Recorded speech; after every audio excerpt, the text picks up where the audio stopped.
Joe, we are live on a Thursday. What's going on, ladies and gentlemen? April 12th edition of the Holy Smokes podcast. 48 hours or about 2 days after we should have gone live, but it's all good. We are here now. Lots to discuss in the world of mixed martial arts, from Conor McGregor to the UFC to Bellator to all kinds of headlines making stories lately in the world of mixed martial arts. Some good, some bad. For those that don't know, I'm not sure if it's down in the States, but in Canada, it's Jersey Day. What the hell is Jersey Day? Well, in memory of the bus crash that went down in Saskatchewan, where 17 lives were lost, Wow. all schools, pretty much all schools across the nation are honoring the 17 or the players that died and the hockey players that died in the bus crash, as well as some of the staff. A play-by-play guy, radio broadcaster, passed away in that horrific accident. So all the kids in school nowadays today are wearing jerseys. This is the best jersey I have, Toronto Maple Leafs. Yep, in the playoffs tonight. Big game tonight, game one of the playoffs. But yeah, Sean, what's going on in your world? Man, if we had a holiday for every American tragedy, yes, we wouldn't have many days to work. WrestleMania week complete. The internet issues that I experienced the other day, thanks Spectrum, gave me a little bit of breathing room for a couple of minutes as we wrap that up. But we got an hour here, and of course, right after this show, if you're watching live, you can tune into James Lynch's MMA Industry Podcast. But we got plenty to talk about, Joe. Let's get into it. Yeah, what do you want to start with? Because I mean, what else we gonna start with? Come on now. We haven't. You and I have not discussed the whole Conor McGregor incident from the moment that it took place when the news started breaking. I mean, for those that don't know, I was in Florida covering Titan FC, and you know, when you're working for a promotion, you definitely want to promote what you're doing, and that's technically, you know, it's not part of my job. I just think it's something I should do. So in the midst of trying to get everyone to be aware that, you know, Titan FC was on Friday night on UFC Fight Pass, this whole McGregor thing took over the mixed martial arts world. So it's almost, you have this weird sort of feeling, Sean, where you're guilty for promoting Titan FC, the main event, the 2 title fights. What's happening with me? And people are like, dude, who cares? What's going on? What kind of information do you have on Conor McGregor? I'm like, I'm not there. I'm not in New York. I don't know what's going on. But lo and behold, Conor McGregor decides to take a dolly and throw it through, or try to throw it through a bus window, causing some damage and some injuries to some of the fighters that were on the card. Michael Chiesa, Ray Borg, who never ended up competing. But you know, he ends up getting arrested. Or he turns himself in, but he gets arrested and there's multiple charges right now. And I just think, you know what? We heard what Joe Rogan said. We heard what Jimmy Smith said. We heard what Bruce Buffer said. We've seen so many different people come out publicly with their thoughts on Conor McGregor. And I'm still, you know, nothing really positive to say about that. Obviously, it's just negative. It's definitely a bad look. I think it's funny that Floyd Mayweather had some advice for Conor McGregor. I'm like, dude, you're the last person to say anything in this type of situation when it comes to Conor McGregor, because outside of the boxing ring, you are not squeaky clean, my friend. Yeah. So listen, man, like I think Kevin Lee kind of made it funny. He's like, this guy, he called Conor McGregor a cokehead who's so dying to really be from the streets. Right, like it's just this thing with Artem Lobov and this actions that these guys did. It's irreprehensible. It's just terrible. Like, what are you thinking? Like, I don't care how much money in the world you have. You're a dad. Like, you're a father. Or he won't after all this. I wonder how much, when it's all said and done, how much money he's going to be sued for. And the fact that his manager, Adi Attar, came out with a press release saying Conor McGregor wants to fight as soon as possible. Oh, hell yeah. Because you're going to get sued for pretty much who knows how much you're going to get sued for. Whatever wealth that you had is now going to be, you know, taken away. You better start making some money back. It's just silly. It's just silly, Sean. Oh, man. So McGregor allegedly came in after Khabib's team cornered Artem Lobov. However, I'm under the impression he was going to be there anyway. We've talked about it for weeks leading up to this, is that he was planned to be there. Maybe that changed when Tony Ferguson was pulled from the fight, but I don't think so. I think that because Max Holloway was there, maybe that put him there even more. But they definitely got there towards the end of media day, and the Mac Life, who does a fraction of the traffic that Fightful.com does, and our credentialed let him in. And I was told that a PR woman kind of showed McGregor which way to go, but I mean, why wouldn't she? It's Conor McGregor. That's the difficult part, right? Why wouldn't she say, "Oh, right this way, McGregor. You're right over here." Of course. Then all that happened, and I had all these people saying it's a work. No, the NYPD doesn't get involved in works. The New York State Athletic Commission doesn't get involved in works. Michael Chiesa doesn't give up half of his money for works. Ray Borg doesn't give up half of his money for a work. And Artem Lobov doesn't pass up his chance to make money for a work. Like, it's, man. Well, when you started seeing all those tweets that came out saying total work, and I'll be honest with you, I was dealing with people, high-level executives that were in attendance at Titan FC from various promotions organizations and management and stuff like that, and all of them almost unanimously, Sean, were like, this is all scripted. This is all put together by the UFC to generate pay-per-views, to keep things in the news, to sell pay-per-views, blah, blah, blah, blah. And I'm like, no. Why would a guy purposely get a criminal record? Now, if he had one before, why add to it? It doesn't make any sense to me. I don't doubt that they expected him to be there. I don't doubt that. However, I don't think that they expected him to do everything that he did. And then I've mentioned this before on FightfulSelect.com. Forgot to plug that, guys. Extra premium content, exclusive podcasts. Go check it out. Just FightfulSelect.com. Take a gander. Anyway, I had a lot of people saying Thursday, "Oh, are you going to do a podcast on this? You're going to do a podcast on this?" And I said, "Hell no, I'm waiting until after weigh-in day. Khabib is fighting. Something's going to happen." And it did. And Max Holloway was deemed unfit to fight. He's not mad. Dana White's not mad. Probably the right call on behalf of New York, given the amount. But Max Holloway refused to say if he was over 180 pounds or not. So that's pretty indicative, I think. He was pulled. Then they wanted Showtime Pettis. Showtime Pettis wanted more money, reasonably, for a title fight, a 5-round fight. UFC said no. They wanted Paul Felder. Paul Felder, who is in Fightful's top 15 rankings, is in Fight Matrix's top 10 rankings. But the New York State Athletic Commission apparently said something like, he's not ranked in the UFC rankings, he can't fight. Okay, whatever. Because based on what I saw on Saturday night, Paul Felder stood as good of a chance, if not better, than anybody else who was put in there. All due respect to Ali Aquinta, who did get that fight. By the way, it technically wasn't a title fight for Ali Aquinta because he weighed in 0.2 pounds above.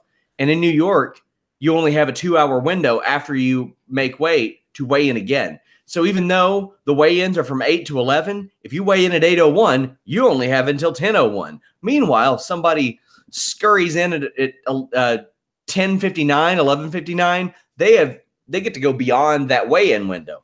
Weird rules. But ultimately, Khabib Nurmagomedov beat the brakes off of Ali Aquinta, and based on his striking, I think that Paul Felder honestly stood the best chance of anybody in that fight.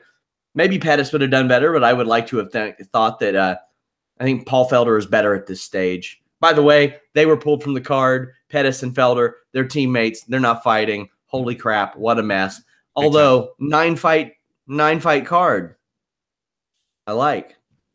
It was still fun. I mean, I personally liked it. I mean, I felt – I'm going to ask you this, though. You mentioned a 9-fight card. The UFC lost UFC Fight Pass. The fight's on UFC Fight Pass.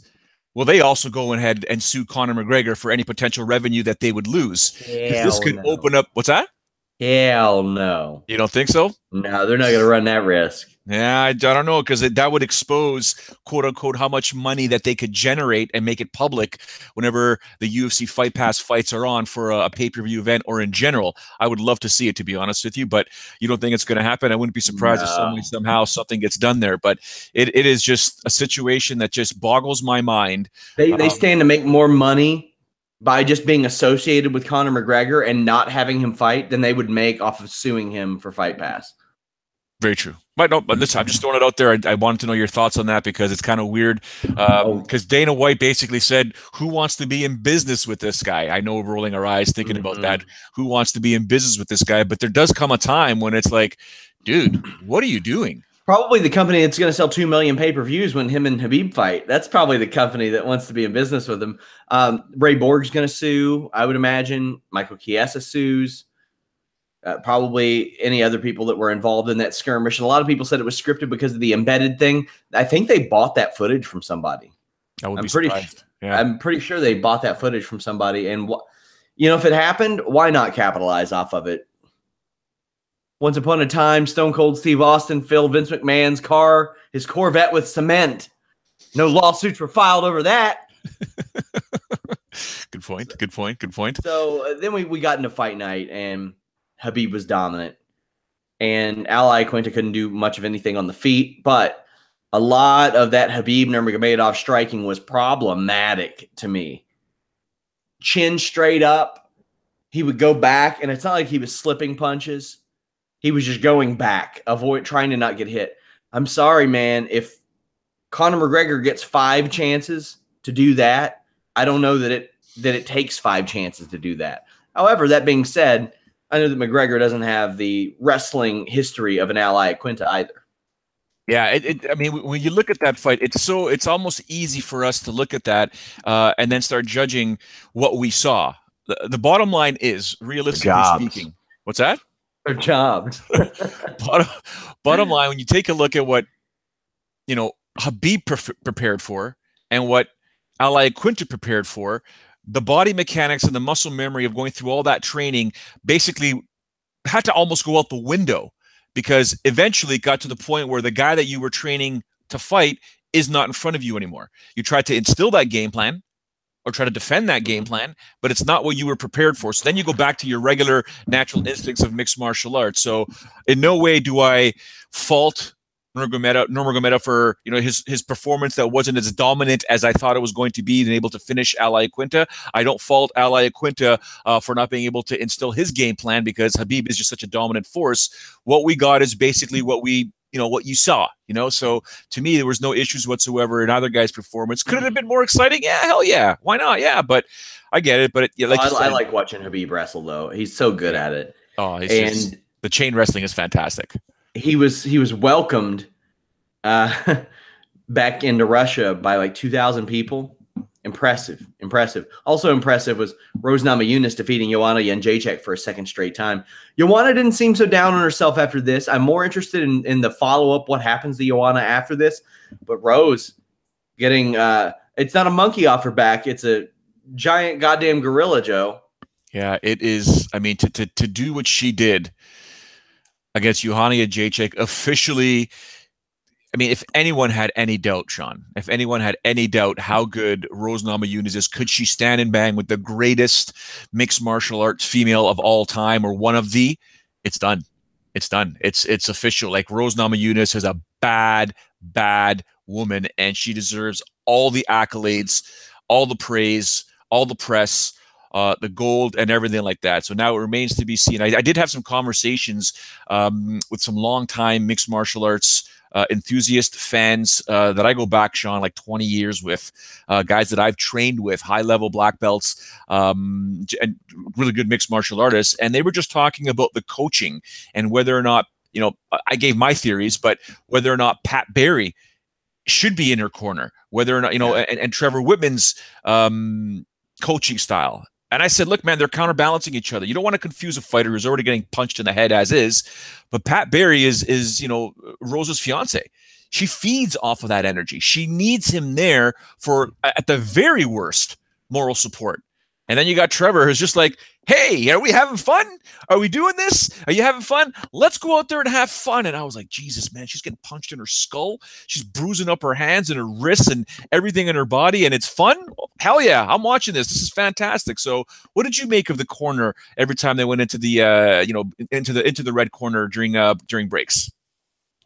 I thought that Rose Namajunas adapted wonderfully, and she has a corner that cares about her. She has a corner that has been with her for, or I don't want to say been with her for a while. She spent some time at Rufus Sport, stuff like that. But to adapt to someone who adapts themselves like Joanna does, I mean, we've seen Joanna, I don't want to say rope-a-dope people, but she's willing to take it for a couple rounds and then just step on the gas. And Rose didn't let that affect her. Now, Joanna did pretty well in that 5th round, I thought, making it messy. But Rose has both knocked out and finished a woman who I would put her cardiovascular ability up there, maybe with just Mighty Mouse. Maybe those two and few others in there. And the fact that Rose was able to adapt, at least until that last round, so well, man, that speaks volumes for her. And she's still a very young fighter. You just took the words out of my mouth.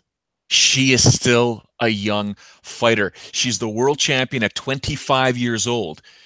I mean, she is now about to enter her peak, because the peak in mixed martial arts is usually 26 to 27. She's about a year and a half away from her peak. She might be going for a long, long run. I do notice on the chat, though, in the live chat, top right of your screen, ladies and gentlemen, people are saying it's a bad matchup. Jessica or Andrade is a bad matchup for her. Claudia, bad matchup. Listen, mixed martial arts, there's always going to be that one person in general that has your number. And who knows who it's going to be. But based on what we're seeing right now, and I hate using anything that has to do with any sort of recency bias, I'm very impressed with Rose Namajunas. She just keeps getting better and better and better. And you remember, she stood and traded with arguably one of the best strikers in mixed martial arts, especially on the female side, and held her own, emerged victorious. What if that fight went down to the ground? Let's be honest for a second. Can anyone out there really say that if this fight went down on the ground, that Joanna would do just as well as Rose did in the stand-up? It's a good point. That's a very good point. And we saw Andrade run into trouble She lost to Joanna. So there are a lot of, but I mean, there are a lot of people that are out there that Rose has been beaten by right now. I mean, Torres, Esparza, and Kivulkovic, and at least, well, I'd say Esparza can put herself in the title picture, and Kivulkovic can put herself, or kind of has already put herself in the title picture. Tisha Torres would probably have to win again, maybe twice, in order to do that. But it's just this, man. Let's see. I'm trying to think of the word to describe it. Now, I don't want to say there was a cloud that hung over it with Joanna as champion, because there wasn't. She was a great dominant champion. But I would imagine she moves to 125. She should, because her versus Shevchenko is a top flight fight right there. But it opens up a whole lot, even though a lot of these matchups have already happened. And that was like almost the issue that we had with Joanna. We're not in a situation where the champion has beaten everybody. We're in a situation where a bunch of people have beaten the champion, and we've got that possibility moving forward. With Joanna, it was just like, who are we going to run back that's already beaten, or that she's already beaten? With Rose, it's a little bit different.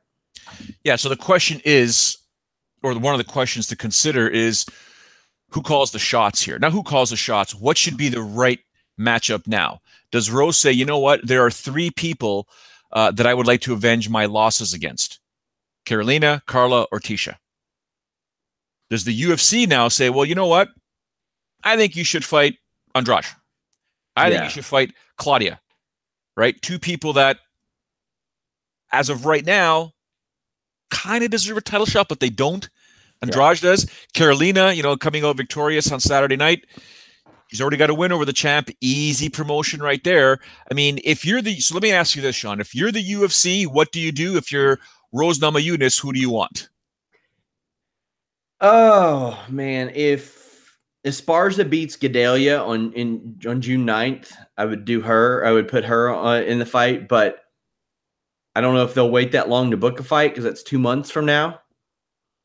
Because you could play it up as the division coming full circle, because that was their first championship fight, was Rose Namajunas versus Carla Esparza, and it went the other way. Otherwise, I think they'll probably give it to Carolina, which is a bummer. I don't want to say a bummer, but I mean, that was a close fight, and it was fight of the night. So you could, that probably wouldn't be a bad one to run back. I don't think Esparza stands much of a chance. Well, again, let's see what happens with Gedea. The problem is if Claudia does win, it's almost like an expected win per se, and it doesn't add spark to the division. It just keeps Claudia up there, right? Yeah. And Jessica's up there. Carolina made a case for herself that, you know what, she did. She won. I know it was a unanimous decision. Split decision. Excuse me. She did win that fight. I think it was there was more of a separation than when people give it credit for. I think she won that fight, unanimous decision. And Felice Herring, who she defeated, was up there. I mean, you were championing the fact that if she was to win this fight, she deserves a title shot. Well, in your books, there's that one contender we were waiting for to get that title shot that was sort of eliminated now momentarily by Carolina. So I could see Carolina getting that shot, right?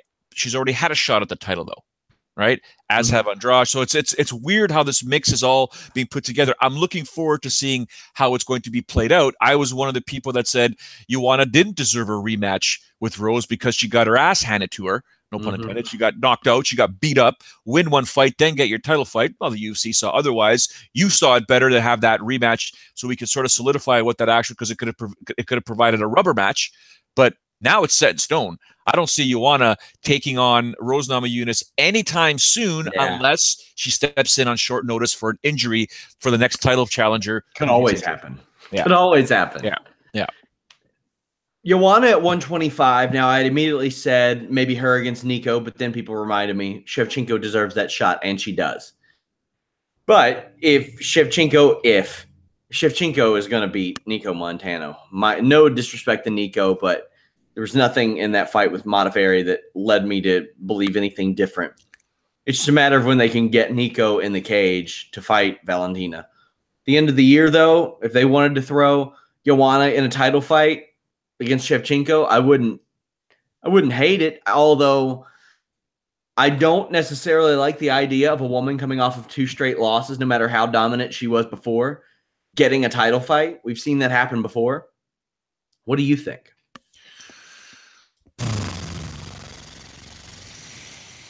Good question. Good question. I do want to see Joanna move up to 125 and fight Valentina. That's just the bottom line. That's the best. That's one of the best women's fights you can make right now. Yeah. Yeah, that's the fight I really, really want to see. And like you said, take nothing away from Montano. Heck, wait a second. If Montano takes out Shevchenko, that's going to throw an amazing curveball into all our conversations. How? If she defeats Shevchenko, that'd be sick. Yeah, it would be a fantastic victory for her. Obviously, taking out one of the best in the world. Now you become one of the best in the world. Yeah, it's mixed martial arts. Anything can happen. So a lot of answers to a lot of questions are going to be forthcoming over the next couple of months. I'm looking forward to it all going down. I think there's a lot of excitement in these women's divisions right now, with the exception of our favorite featherweight. But yeah, that's another story altogether. So we talked about that. There are a couple other fights that happened on this show. Moicano defeated Qatar. Zabit defeated Bosniak. That fight ruled. Jeez. That fight just kicked ass. From Fight Pass prelim to main card. Yeah. Sick. And I just want to say shout out to James Lynch, who got very creative, because we told you all the story about the Fightful credentials.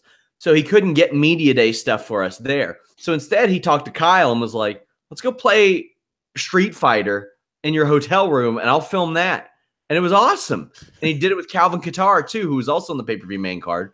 They played Mortal Kombat. We talked about Kowalkiewicz defeating Herrig. Ashley Evans-Smith beat Beck Rawlings. I thought that Ashley looked pretty damn good in that fight, too. We have an interview with her coming to Fightful.com. Olivier Aubin-Mercier, big win over Evan Dunham in very, very short order. And now he has won 7 of his last 8, has never been finished. He's looking good, Joe. Yeah, he's looking okay. Yeah, my God. I mean, I expected him to win the fight. I did not expect for him to run through Evan Dunham quite like that. That was just I'm not saying it's impressive. I'm definitely not saying it's a fluke. I'm just saying Evan Dunham is one of those fighters that's a little bit later on. He's in the twilight of his career, that anything like this could happen. Yeah. So I'm not saying that Olivier caught lightning in a bottle. He didn't. He executed a fantastic sequence of strikes and finished him off. Those knees to the liver, or the kidneys, liver, excuse me, were just what was required. So take nothing away from the victory, but I'm like, I don't know. I was predicting him to get his back, to work to get his back. Didn't have to happen, right? As a result, Rose Namajunas has debuted in the pound-for-pound rankings at 15. Zabit is now in the featherweight rankings, number 14. Ashley Evans-Smith in her flyweight debuts at number 11 in those rankings. Aubin-Mercier, number 15. But here's the funny one. Paul Felder, number 14 now, after not being ranked last week and losing out on a fight. Good on the typically turdy 12, as I'll call them. Oh, the people who rank the UFC the UFC rankings, with the exception of Andreas Hale. I like him. Is that how many members are voting now? 12? Like 14. 14. There used to be like 36, 37. They're the turdy 12 now. Yeah, I have to get out of that. I got out of that real quick. Yeah, it's pretty bad. I have David Tees do ours now. I mean, he covers friggin' everything from Alaskan fighting championships to UFC, so why not? He does our Bellator rankings and our UFC rankings. You know, we always say anything could happen in MMA. Like, you could go on and become maybe one of the bigger wrestling stars of a generation based on your UFC career. And I don't know if you caught Ronda Rousey on WWE. Didn't have a chance. I'm dying to see it, though. I heard it was really good. Well, let me just tell you, it could not have went any better. Good for her. I really see her and Stephanie McMahon as this generation Steve Austin and Vince McMahon. Because the thing is, you remember back in the day, Steve Austin would always beat up Vince McMahon. He would always give him his comeuppance. For 15 years, almost 20 years, Stephanie McMahon has never gotten that comeuppance. Maybe once or twice, but never a good, thorough ass kicking. Sometimes an accidental run into her or whatever. Ronda Rousey on back-to-back nights made Stephanie McMahon scream for mercy and had a great crowd reaction. To the point, Joe, and I'll tie this back into MMA, she said something to the nature of, you know, those losses used to haunt me, but now I'm kind of happy they happened because they led me here. Yep. And that's not something that we would have ever heard Ronda Rousey say even before 2 weeks ago, because we saw how she reacted. It seems like she is really at peace. And the smile that she was putting on before, I could tell she was happy. But man, on Monday night, when she showed up on Raw, she looked just thrilled with her life. She looked just happy to be there. Ronda Rousey, for those that don't know, albeit she at the time, during my tenure of working with her and covering stuff with the UFC and seeing her in person and having like off the record conversations and just dealing with a bunch of things, you know, people would say, man, she's crazy. She's just not all there. And I was like, no. She's a smart girl. Okay. She may have her moments. We all have our moments where we're like, what the hell did I just say? Or what the hell did I just do? Or why would I do that? Or blah, blah, blah. But if you pay close attention to some of her Instagram posts, as an example, back in the day, even now, there's always these motivational quotes or theories that she posts up there that make you think. They're not just surface level. Yes, I agree. No, I disagree. They're posts where you're like, huh? Wait a second, what? And you reread them. That's a sign of someone that's spending time, even if it's alone, looking at her phone or on her computer and just trying to make sense of her world. Okay. And with age comes experience and comes wisdom. Now, Sean Ross Sapp will be the first person to admit on this podcast that even I've had my moments off of this podcast where I'm not doing really good with some of the situation that happens with, I don't know, the UFC or credentialing or being at an event and just not happy with how I'm treated. But Sean has always been that one guy, Joe, let it go. Who cares? Screw them, blah, blah. And it takes me back and it brings me back. And I'm like, man, SRS is bang on. Screw them. Who cares? And it's those little moments in time when you realize that, but that's how I am. Like, I don't really care what people say about me. I don't care what people think about me. But then you're in that moment and you have that reaction. Ronda Rousey's gone through that many, many times. But as she's getting a little bit older, she looks back like I look back. Like one day, Sean, when you reach your 40s, you're going to look back. Actually, you said it before. What was I thinking when I posted that on Facebook? Oh, yeah. Right? All the time. So you look at life as you get a little bit older with experience and look at those negative experiences, those quote unquote losses, whether in the octagon, in the cage, in life in general, but your successes right now. And you realize if that didn't happen, I wouldn't be here today. I wouldn't be experiencing the success that I'm having right now. You know, I to this day, I'm still going through it. You know, when you're trying to build businesses that, you know, everybody loves, everybody enjoys, you bring a great service, you bring value, but that phone isn't ringing, Sean. Yeah. Those emails aren't coming in, that business isn't coming in, but it's the work that you put in to suffer now to experience success later. That's what Ronda Rousey did. She was on the high, she was on a low, she was on a high, she was on a low, she was on an extreme high, extreme low, and got her life back to where she wants to be right now, and now she's enjoying it, and I'm completely and utterly happy for her. On the flip side, Conor McGregor. Yeah, I've experienced myself. I think it was 4 years ago. I got pretty much my dream job writing about wrestling full time. The outlet that I worked for at the time, What Culture, they got too aggressive in their U.S. expansion, cut me immediately. I learned a lesson. Get it in writing. I went to the biggest wrestling website, news website in the world, worked for a little less than I wanted at the time. And around the time I was shopping myself around, Jimmy Van called me. It was all worth it. It was all worth it. By the way, the person I worked for free for years, Bill Apter, he's the one that put in the good word for me and got me hired. So it all comes full circle. And a lot of times during that period, I was short. I wasn't so easy to deal with. I know that Ronda Rousey has been through that time when she's been short, where she's not been easy to deal with, where the work didn't seem worth it, where the extra hours probably didn't seem worth it, especially when you have people on Twitter going at you, saying negative things, attacking your family, including your father who passed away. Just it's disgusting. And now she is in a place where the crowd loves her, man. And initially, and she's no dummy. She knew that outsiders aren't usually accepted to pro wrestling, and she earned it. She earned it by getting better, because the first night she showed up, it was weird. She did a lot of sign pointing and ha, he. Then she showed up at Elimination Chamber, and she wasn't that good on the mic, but then immediately she got better. And she got better after that, and she got better after that. And then she's been doing the work in the ring. So hot dog, man. What a performance. What a debut. We got, this isn't on our run sheet, but we got news last night that Holly Holm is going to face Megan Anderson. Yeah. Now, this is particularly interesting because this is a flyweight fight, or not a flyweight, a featherweight fight. I don't have we seen any featherweight non-title fights in the UFC before? No. GDR fought. She won the title. Yeah. And I think this is the first non-title UFC women's featherweight fight. And it's a good one. It's a decent one. Anderson's ran into some trouble with the striking of Charmaine Tweet, so that makes me wonder how it'll be for Holly Holm.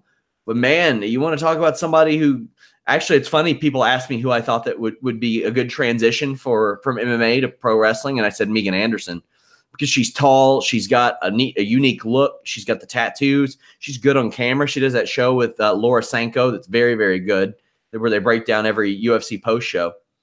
But this is the test for her. And if she beats Holly Holm, there's no reason you don't give her Cyborg. Yeah, it's no ifs, ands, or buts. Forget about the lack of depth in the division. You take out Holly Holm, you're getting that title shot. No ifs, ands, or buts. Makes me wonder why it's not just Cyborg against Megan Anderson, though. I don't get that. I'm going to go on the assumption, okay, and this is 100% speculation, that somewhere along the line, the UFC and or Cyborg basically said Megan Anderson doesn't have the name just yet. It's not going to sell pay-per-views. Get her in front of Holly Holm, a name. She defeats her. She now has cachet. It makes for a bigger pay-per-view when she fights Cyborg. Yeah, I mean, Kunitskaya, Tanya Evinger, Lena Landsberg, Leslie Smith. They don't have names either, but whatever. We want to see Cyborg and Nunes. If Nunes beats Pennington anyway, that's the fight to make. That is the fight to do. So, I mean, it's a pretty good fight to make, I think, Megan Anderson, Holly Holm. This weekend, we also have UFC on Fox, Poirier versus Gaethje. Now, normally we would put pros picks up here, but you can head over to our YouTube. You can head over to our Fightful and see them. We're running this on Google Hangouts as opposed to Wirecast this week, since we only have about 55 minutes to an hour before it's James Lynch's time. This show, despite the 14 fights, is a pretty good show. You have Poirier Gaethje, that's a top 10 UFC lightweight fight. Condit Oliveira. I think Oliveira is going to win this one on short notice. You have Adesanya Vettori. That could be good. Waterson and What? Whoa. That could be good? Yeah, it could be good. Come on, man. When's the last time that Vettori finished a fight? When's the last time Israel had a terrible fight? That's a good point. When's the last time he had a bad interview? That kid's something else, man. I like him. Oh, man. He was just dropping F-bombs. But then you got like Boach and Shoeface. Sign me up. Wilson Hayes, John Moraga. I'm here for it. Jotko, Brad Tavares. Cool. You have Jinder Mahal's boy, Aryan Buller. You have Matt Lopez, Alejandro Perez. That is a good fight. Luke Sanders is always exciting to me, not just because he dates Becky Lynch. The only fight I'm not looking forward to in any way is Yushin Okami, who is, keep in mind, he's fighting at welterweight. His last fight was at light heavyweight against Ovent St. Preux, where he lost via Von Flue choke. Yeah. Yeah. Ugh. Yeah. No, I got you. And I mean, how the mighty have technically fallen. I mean, Yushin Okami once fought for the title, last fought in a main event, now in the prelims. Diego Lima, who many of us had extreme high hopes for, especially considering he was the Titan FC welterweight left the UFC, left Titan to go do the reality show, and just for some reason again did not come out on the winning end of that, and his stock value has dropped completely. I mean, outside of the cage, my goodness, what an absolute gem him and his brother are. Those two guys are, I got time all day for those guys. But in terms of the stock value that Diego has gone through, his stock has completely dropped. I don't think Douglas has dropped. I mean, you make the argument he could have beat Rory McDonald, right? So it's weird how one Lima in the UFC, but fighting on the prelims and on the UFC Fight Pass card, the other one still a contender at 170 pounds in Bellator. Very strange, but I mean, shout outs to Bellator for sending me that email that they have announced another Pitbull main event. I was waiting for you. Thanks for letting me know, guys. I appreciate it. Podcast fodder for me. Yeah, guys on the chat on the top right of the screen there, I'm reading what you're saying. Jordan Lane specifically mentioned one quick thing. What happens if Holm takes out Anderson, though? I refuse to talk about that, Jordan. I don't want to talk about that because I love Holly big time, but for the sake of this division, Megan needs to win. That's all I'm saying. Yeah, yeah. And normally I would think that Diego Lima stands a shot to get maybe fired if he loses, but man, his last opponent eventually tested positive for the juice. Also, a note on the Pitbull main event: they're doing a Pitbull World Tour now since it's going on in Italy. Also, they have Alimale McFarlane defending her title in June, I think. But there's some decent cards coming up for Bellator. That May show, if it holds together, it never does hold together for Bellator, but if it does, Carvalho, Musashi, Crocop Nelson, Paige Rickles, Phil Davis, Linton Vassell. That's a good show. Also, Yankova versus Kate Jackson on the prelims. That belongs as a co-main event on a lot of their shows. But let's see. You got Bader. Oh, man. Bader and Mo, Fitch and Daly, Congo and Javi Ayala. That's another good show. But they have one this weekend that we'll talk about here in a little bit, at least a couple of the fights. But UFC Glendale, my God. Ariane Buller, he's going to win. Lopez versus Perez, that's going to be a good fight. I think Alejandro Perez takes that fight. You have Gilbert Burns on the prelims as well. He's been inconsistent, but when he wins, he finishes. I'm looking for him to get a finish. Then you got like Christoph Jotko against Brad Tavares. This is not a fight that's going to make a ton of people tune in, but people should tune in for it. Jotko looked like he was something special a year ago, and it just hasn't went his way when he fought Branch and Uriah Hall, unfortunately. Yeah, you're right. It'll be the first fight, but I think. Do you think that Christoph is going to realize, okay, dude, you got to do something? Like, you are now kicking off the Fox prelim card. Okay, you got to put on a performance if you want to get back to that main card. Okay, Brad Tavares, we know what Brad brings to the cage. Bottom line is, we know what he brings: blue collar work ethic. He will sit there, stand and bang, throw leg kicks, take leg kicks, throw leg kicks, take leg kicks. We know what he brings to the table. So, although this fight here may not be on paper overly exciting, I expect both these guys to put on some sort of show. I will say this, though, because I'm not saying I'm bitter. I shouldn't be bitter. I shouldn't be pissed off, but I'm not going to be able to watch this show live. I'm not going to be able to watch my Toronto Maple Leafs play on Saturday because I'm leaving the country with the family and another couple with their kids. And yeah, we're going on vacation. So, but I did double check the resort that we're staying at in Punta Cana, and they have a sports bar that, quote unquote, Sean, promises you'll never miss your big sporting events. Oh, hey, there we go. Now, unfortunately, we don't land. Qualify as big, though. Well, I don't know. We don't land till 11:30, or no, we don't land. Yeah, 10:30 in the evening. So I may have to catch this on Fight Pass the next day. But other than that, I'll definitely be catching. I'm assuming you're doing a post-fight podcast, right? Yes, either Saturday or Sunday I will be. Take a wild guess what I'll be listening to while I'm tanning. That podcast, probably. Yes, sir. What do you mean, probably? Hell yes. I want to listen to you make a fool of yourself. That's all I care about. Jesus. UFC matchmakers might make a fool of themselves. I think they just insinuate that every Demetrius Mighty Mouse Johnson victim is on the same plane because they have Wilson Hayes, who has lost 2 in a row, against John Moraga, who has won 2 in a row. Now, keep in mind, Moraga had his back against the wall in June of last year. He had his 3 straight losses, and they gave him a guy that maybe wasn't on that level, and then they gave him a prospect, and he beat both of them. Wilson Hayes, on the other hand, has yet to take that step down. You could say, well, I know you could say, Moraga is that step down for him, from Demetrius Mighty Mouse Johnson to Cejudo to Moraga. Wilson Hayes, 33 years old, John Moraga, 34 years old. What do these guys have left in the tank at flyweight? Because I don't think people that age don't hang around there forever. I like to fight. I do like to fight because, like, your analogy is pretty simple. I love it because Wilson Hayes is doing this. Yeah. John Moraga is doing this. So now they're meeting at a point where only one of those 2 guys, either one is going to continue going down, either one is going to be continuing to move up. Something's going to crash there, and it's either going to halt Moraga's ascension or it's going to halt Wilson's descension, right? Yes. So something's got to give there. So now they're at a point there where something's going to happen, right? So I look at it, in my opinion, I think Wilson Hayes wins his fight, right? So I think he stops there and remains at that level. Like you said, the UFC puts him on the same plane. Moraga with the loss could be in trouble. We'll see, even though he's on a 2-fight win streak. But is he on a 2-fight win streak? Yeah, right? Yeah. Moraga is. Yeah, so in terms of that, we'll see what happens. But it's another division where a dominant champion is there.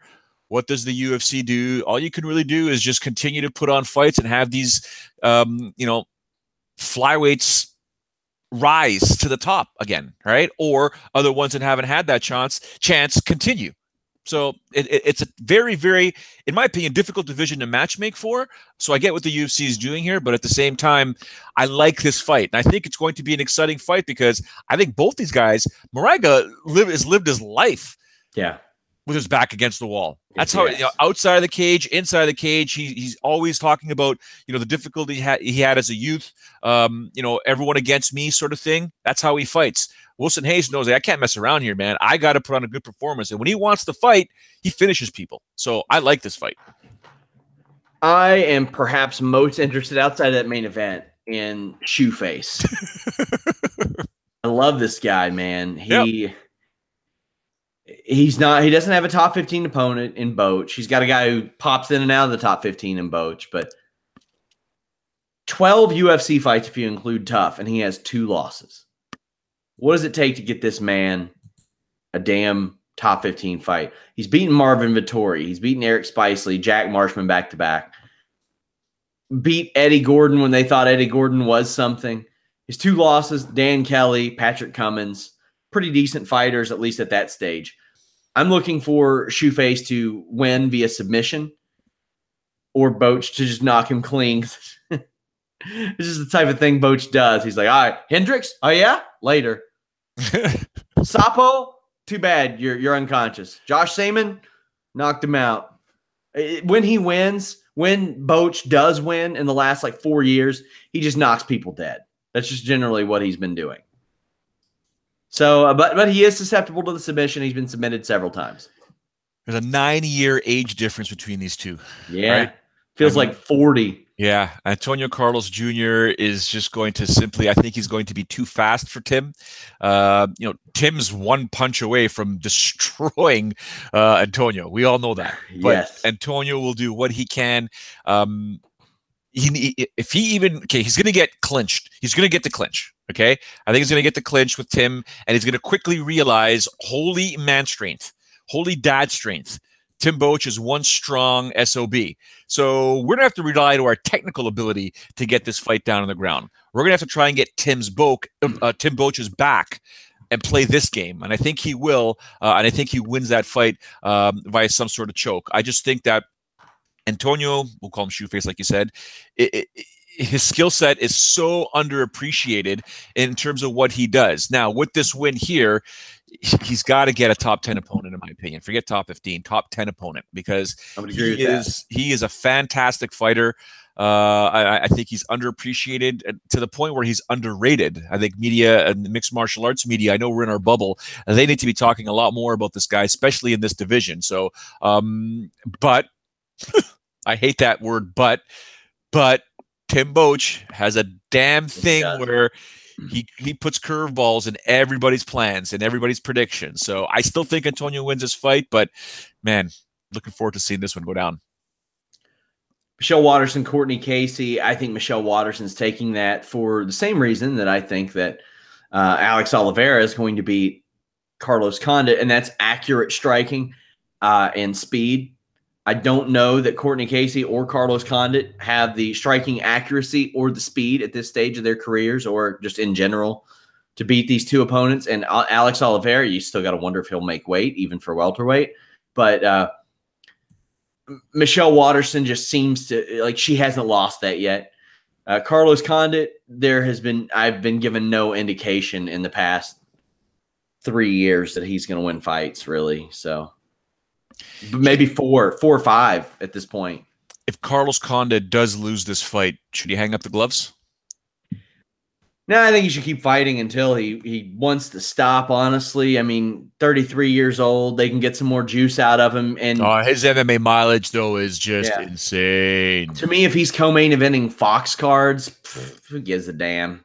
If he wants to keep doing it, whatever. I mean, look at Rashad. He refuses to hang up the gloves, and now he is like, I think, 8th up the billing on UFC Chicago. A psycho card, by the way. Whitaker, Romero, Dos Anjos, Covington, Overeem, Blades, Benavidez, Pettis, Gedalia, Esparza, Arlovsky, Tuivasa, Holm, Anderson, and then after that you get Anthony Smith and Rashad Evans, which I don't care about watching Rashad Evans fight ever again, but just what a card. Still bitter Jose Shorty Torres isn't on that card. He deserves to be on the Chicago card. Put him on the UFC prelims or on the Fight Pass prelims. The guy's a champ. Well, there are still a couple months, and there are 10 fights scheduled. So, 10 fights announced. They're going to put Punk and Mike Jackson on that show. So I could see him still getting on there. Hopefully I would love it. I mean, what an absolute honor to do play-by-play and color commentary with him for the Titan Show. God, is he absolutely amazing. He's a different type of color commentator than what I was used to with Kamaru Usman, who's very laid back, very calm, has spurts of excitement, whereas Shorty is above the level of excitement, but stays there. Right, his analogies and his breakdowns and his quick wit. He's very quick to look at a situation and get that comment in there really quick. Throw it back to me. Throw it back to him. It was just, man, it was absolutely fantastic. It's fun. I mean, I got Frank Trigg to deal with next month, or not next month. Well, it is next month, the first week of May with Ryzen. So I've got 3 different types of guys that I do play-by-play and commentary with that are completely different. You got Trigg, who throws me under the bus every 4th fight.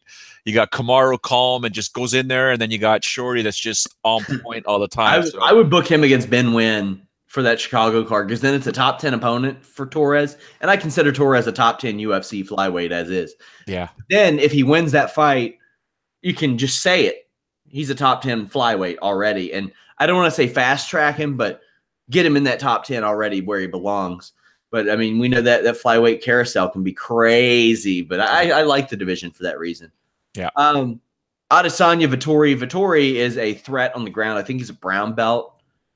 And that's a challenge that a lot of people have been calling for Israel Adesanya. More a wrestler than anything that they want him to face. But how do you think this one goes? Whatever Israel wants to do. Right. I mean, Adesanya to me is a very, very special fighter, and I rarely say that. I think his trajectory is going to be absolutely astronomical, especially in this division here at 185 pounds. Should I be rooting for my fellow Italian? Yeah. But I also look at this from an analyst point of view and like, He's real. Adesanya is a bad kid, man. This kid's got some crazy. I don't give a bleep about. Guys, please go back and watch the interview that James Lynch did with Adesanya and him on the Fighters React to Ronda Rousey going to WWE video. It was gold. We also have this main event, Poirier versus Gaethje. This is a banger. This is a Fox main event. This is the type of main event you want on a Fox show. You want to put on a fight that you know refuses to be anything but good. This is that fight. Dustin Poirier has been a guy that he's always just on that cusp of getting a title shot. Always. And just some stuff happens. Like he beat Coke, Brandao, Corsini. He ran into a guy named Conor McGregor. Yeah. He went on this hot streak. Diego Ferreira, Yancy Medeiros, Joe Duffy, Bobby Green. Well, then you run into the spoiler, Michael Johnson, who just likes to lose like 70% of his fights and then knock out a top 5 guy. That's just what he does. Well, now he has beaten Miller, went to the no contest with Alvarez, beat Pettis. If he beats Gaethje, you got to throw him up in there in the conversation. Now, given all the craziness with the lightweight belt, who knows? But Tony Ferguson, we don't know what's up with his title. We can talk about that while we're at it too. Maybe he fights Khabib if Conor doesn't do it this year. Who is the UFC lightweight champion right now? Is it Conor McGregor, Khabib Nurmagomedov, or Tony Ferguson? How the hell should I know? I just cover this for a living. It's supposed to be Khabib. It's supposed to be Khabib, but if we all look at it from our subjective / non-subjective / bias / non-biased point of view, who is the 155-pound champion? Really? Yeah. Right? Because Conor never lost it. He also never defended it. Tony got the interim title and was supposed to make it official by fighting Khabib. That fight never happened. Khabib showed up. Khabib made weight. Khabib supposed to fight Max Holloway. Didn't fight Max Holloway. Ends up fighting Ali Quinta. He emerges victorious. So we have ourselves a triple threat potential championship title fight here. Like, I mean, it's crazy to think what is going on here. There's 3 guys that can lay claim to being the UFC's 155-pound champion. Now, those 3 guys, I think, need to figure it out.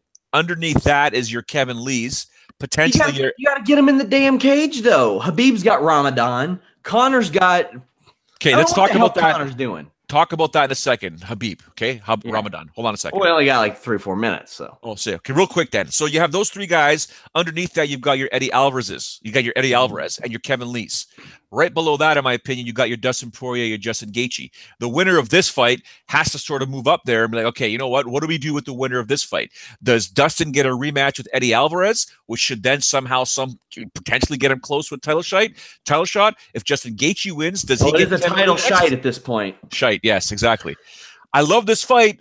And the winner is going to have some crazy little options here, whether it's Gaethje, Kevin Lee, whether it's Poirier, Alvarez, whether it's Kevin Lee versus the winner of either one of these guys.